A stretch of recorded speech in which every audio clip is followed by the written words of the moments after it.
নমস্কার বন্ধুরা, অঞ্জনা রান্নাঘরে আপনাদের সবাইকে স্বাগত।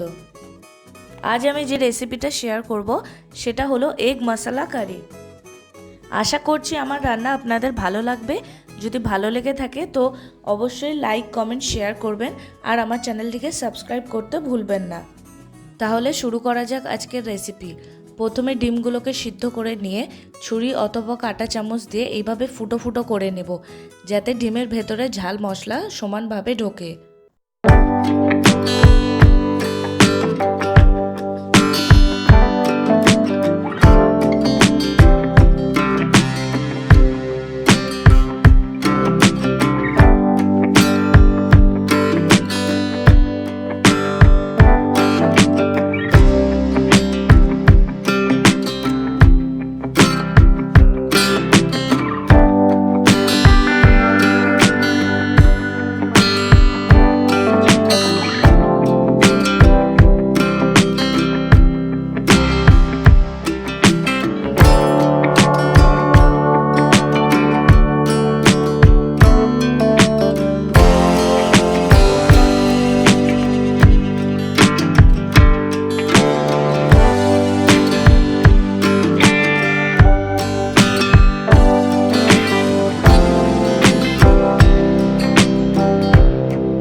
হাফ চামচ গরম মশলার গুঁড়ো ছড়িয়ে দেব। গরম মশলার গুঁড়ো দিয়ে ভালোভাবে মিশিয়ে নিয়ে নামিয়ে নেব। তৈরি হয়ে গেল আজকের ইজি রেসিপি এগ মশলা কারি।